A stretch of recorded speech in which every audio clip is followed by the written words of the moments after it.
سکون پتہ ہے کیا ہے؟ اکیلے بیٹھ کر اللہ سے باتیں کرنا۔ میں نے یقین کے ہر درجے پر اپنے اللہ کو پایا ہے، الحمدللہ۔ جو تم مانگتے ہو اللہ سے رو کر، تڑپ کر، دیکھنا ایک دن حقیقت میں تمہارے سامنے آئے گا۔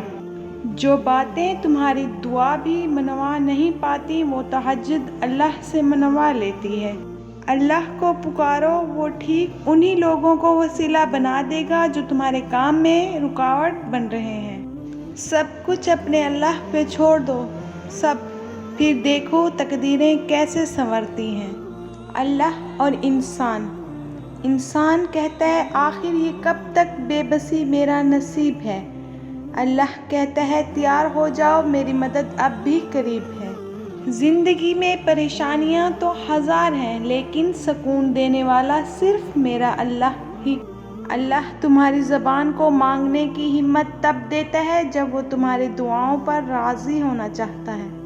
اپنے اللہ سے رشتہ اتنا مضبوط رکھو کہ تمہیں کسی کے سہارے کی ضرورت نہ پڑے۔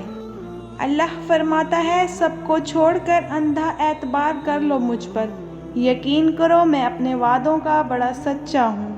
توڑنے والے تو ہزار بیٹھے ہیں، جوڑنے والا تو صرف میرا اللہ ہے۔ اور بے شک اللہ کا ساتھ سب سے بہترین ساتھ ہے۔